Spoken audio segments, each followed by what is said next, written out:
पटना के एक girls hostel से जुड़ी 18 साल की नीट छात्रा की मौत का मामला अब बेहद ही गंभीर मोड़ पर पहुंच चुका है।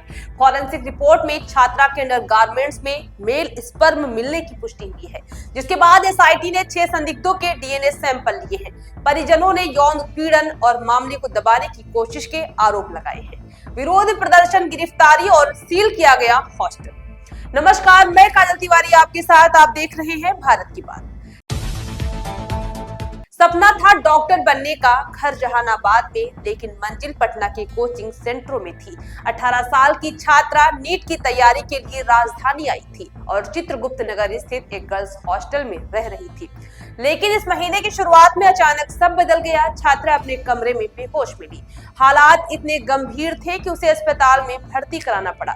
कई महीनों तक कोमा में रहने के बाद 11 जनवरी को एक निजी अस्पताल में उसकी मौत हो गई। शुरुआत में मामला सामान्य लग रहा था, लेकिन जांच आगे बढ़ी तो कहानी ने खतरनाक मोड़ ले लिया। फॉरेंसिक साइंस लैब यानी एफएसएल की रिपोर्ट में पुष्टि हुई है कि छात्रा के अंडरगारमेंट्स में मेल स्पर्म पाए गए हैं। इस खुलासे ने जांच की दिशा बदल दी है। अब मामला सिर्फ मौत का नहीं, बल्कि संभावित यौन अपराध का भी बन गया है। इसी आधार पर एसआईटी ने तेजी दिखाई। जज और मेडिकल टीम की मौजूदगी में 6 संदिग्धों को अस्पताल लाकर उनके डीएनए सैंपल लिए गए। हालांकि पुलिस ने उनकी पहचान सार्वजनिक नहीं की है। डीएनए रिपोर्ट आने के बाद आगे की कार्रवाई की जाएगी। जांच हर एंगल से की जा रही है। उधर पोस्टमार्टम रिपोर्ट में सामने आया है कि छात्रा की मौत बड़ी मात्रा में नींद की गोलियां खाने से हुई।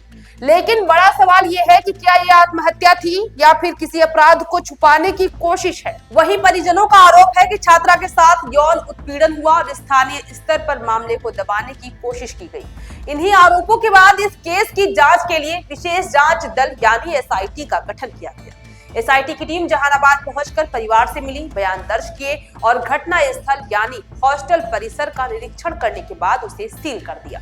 इसी बीच मामला सड़कों पर पहुंच गया। पटना में बड़े पैमाने पर विरोध प्रदर्शन हुए। छात्र संगठनों ने और स्थानीय लोगों ने न्याय की मांग की।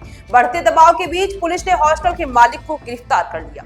अब इस केस की सबसे अहम कड़ी है फॉरेंसिक सबूत, डीएनए रिपोर्ट और एसआईटी की जांच। ये मामला सिर्फ एक छात्रा की संदिग्ध मौत का नहीं, बल्कि सवाल खड़ा करता है, क्या हमारे छात्रावास सुरक्षित है? क्या बेटियां घर से दूर सुरक्षित माहौल में पढ़ पा रही हैं? अब सबकी नजर डीएनए रिपोर्ट पर टिकी है, जो इस केस की सच्चाई को उजागर कर सकती है।